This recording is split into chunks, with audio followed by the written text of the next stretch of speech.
Yang pertama adalah sadou.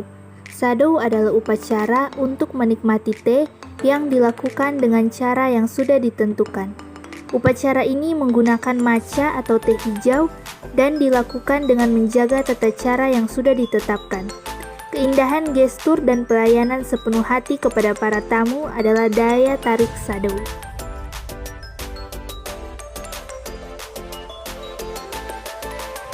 Kimono adalah pakaian tradisional Jepang. Arti harfiah kimono adalah baju atau sesuatu yang dikenakan. Ki berarti pakai dan mono berarti barang. Pada zaman sekarang, kimono berbentuk seperti huruf T, mirip mantel berlengan panjang dan berkerah. Panjang kimono dibuat hingga ke pergelangan kaki. Wanita mengenakan kimono berbentuk baju terusan, sementara pria mengenakan kimono berbentuk setelan. Kerah bagian kanan harus berada di bawah kerah bagian kiri. Sabuk kain yang disebut obi dililitkan di bagian perut atau pinggang dan diikat di bagian punggung.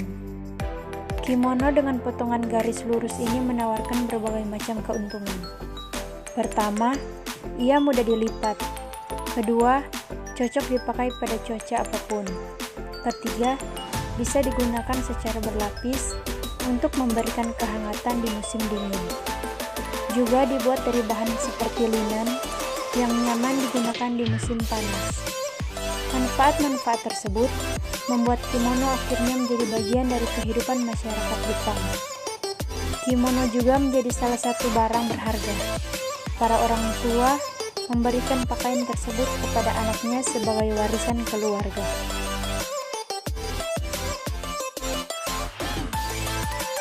Apa itu Natsu Matsuri?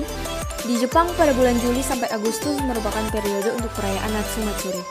Setiap tahunnya banyak Natsu Matsuri yang diselenggarakan. Natsu Matsuri jika diterjemahkan berarti festival musim panas. Natsu berarti musim panas, Matsuri berarti festival. Festival-festival ini diselenggarakan untuk memperingati berbagai hal, mulai dari sebagai penghormatan kepada dewa di kuil, perayaan musiman, dan peringatan sejarah. Jika membicarakan mengenai festival musim panas Jepang, maka tidak bisa lepas dari mikoshi dan dashi. Mikoshi merupakan kuil portable yang dianggap sebagai kendaraan dewa dari setiap kuil yang diarak pada saat festival berlangsung. Orang-orang yang bertugas untuk mengaraknya adalah masyarakat sekitar kuil. Sedangkan dashi adalah simbol kepemimpinan dari seorang dewa. Berbeda dengan mikoshi yang dipanggul, dashi ini diarak dengan cara ditarik. Festival Kembang Api. Festival Kembang Api di Jepang adalah event puncak di musim panas. Salah satunya yang terkenal di Jepang adalah Festival Kembang Api Sumidagawa. Festival Kembang Api Sumidagawa diselenggarakan di hari Sabtu terakhir bulan Juli setiap tahunnya.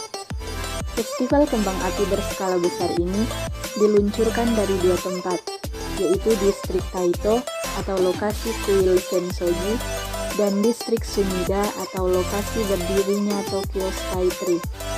Total kembang api yang diluncurkan melebihi 20.000 buah dengan sekitar 9.350 buah kembang api diluncurkan dari lokasi pertama di dekat jembatan Sakurabashi dan sekitar 10.650 buah kembang api diluncurkan dari lokasi kedua di sekitar jembatan Komagatabashi. Sejarah festival ini dimulai sejak zaman Edo, sekitar 400 tahun yang lalu. Pada tahun 1732, banyak orang mati kelaparan karena gagal panen. Setahun kemudian, Panglima tertinggi Jepang generasi ke-8, klan Tokugawa, yaitu Shogun Tokugawa Yoshimune, mengadakan festival Suijin. Festival yang dikenal sebagai Festival Kembang Api Ryogoku Kawabiraki ini dilaksanakan dengan tujuan untuk mengenang korban kelaparan tahun sebelumnya dan memohon agar seterusnya negeri ini dijauhkan dari bencana. Inilah yang menjadi awal mula Festival Kembang Api Sumidagawa. Festival ini pernah dibatalkan karena perang dan masalah polusi air sungai. Kemudian pada tahun 1978, nama festival ini diganti menjadi Festival Kembang Api Sumidagawa dengan format yang seperti sekarang.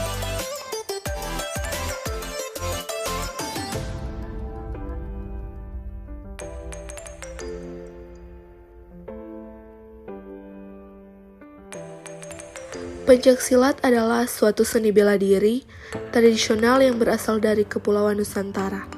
Seni bela diri ini secara luas dikenal di Indonesia, Malaysia, Brunei, Singapura, Filipina Selatan, dan Thailand Selatan, sesuai dengan penyebaran berbagai suku bangsa Nusantara. Pencaksilat adalah olahraga bela diri yang memerlukan banyak konsentrasi. Ada pengaruh budaya Tionghoa, agama Hindu, Buddha, dan Islam dalam pencaksilat. Biasanya, setiap daerah di Indonesia mempunyai aliran pencaksilat yang khas. Misalnya, daerah Jawa Barat terkenal dengan aliran Cimande dan Cikalong. Di Jawa Tengah ada aliran Merpati Putih, dan di Jawa Timur ada aliran PSHT. Di tingkat nasional olahraga, melalui permainan dan olahraga pencaksilat, menjadi salah satu alat pemersatu Nusantara, bahkan untuk mengharumkan nama bangsa dan menjadi identitas bangsa. Olahraga pencaksilat sudah dipertandingkan di skala internasional. Setiap 4 tahun di Indonesia ada pertandingan pencaksilat tingkat nasional dalam Pekan Olahraga Nasional atau PON. Pencaksilat juga dipertandingkan dalam ajang Pesta Olahraga Asia Tenggara atau Asian Games sejak tahun 1987. Di luar Indonesia juga ada banyak penggemar pencaksilat seperti di Australia, Belanda, Jerman, dan Amerika. Pada 13 Desember 2019, pencaksilat ditetapkan oleh UNESCO sebagai warisan budaya tak benda dunia. Hal ini adalah salah satu upaya pemerintah dalam memajukan pencaksilat sebagai warisan budaya Indonesia. Manfaat pencaksilat yang diakui sebagai warisan budaya tak benda dunia adalah mendapat pengakuan dunia internasional, memiliki peluang dipertandingkan dalam cabang olahraga di Olimpiade dan mengalih nilai budaya yang terkandung dalam pencaksilat.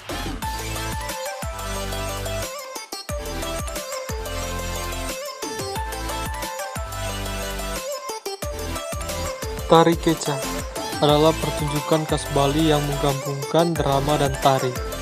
Bagi masyarakat Bali, tari kecak memiliki makna tersendiri yang berkaitan dengan agama. Namun, tarian ini juga bisa dilakukan untuk hiburan, tidak hanya untuk upacara keagamaan saja. Keunikan tari kecak terletak pada iramanya, serta para penari yang membentuk sebuah lingkaran seraya berseru cak cak kecak cake. Selama pertunjukan, penonton akan disuguhkan beberapa adegan dari kisah-kisah Ramayana. Tari kecak juga dipercaya sebagai salah satu ritual guna memanggil dewi yang dapat mengusir penyakit dan melindungi masyarakat dari kekuatan jahat yang datang. Dewi yang umumnya dipanggil dalam ritual ini yaitu Dewi Supraba atau disebut juga Tilotama.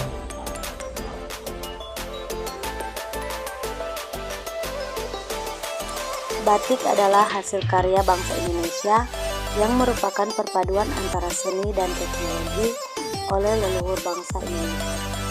Batik Indonesia dapat berkembang hingga sampai pada suatu tingkatan yang tak ada bandingnya baik dalam desain atau motif maupun prosesnya. Motif batik menurut Kamus Besar Bahasa Indonesia, motif adalah corak atau pola. Motif adalah suatu corak yang dibentuk sedemikian rupa hingga menghasilkan suatu bentuk yang beraneka ragam. Motif batik adalah corak atau pola yang menjadi kerangka gambar pada batik berupa perpaduan antara garis, bentuk, dan isen menjadi satu kesatuan yang mewujudkan batik secara keseluruhan. Motif-motif batik itu antara lain adalah motif hewan, manusia, geometris, dan motif lain.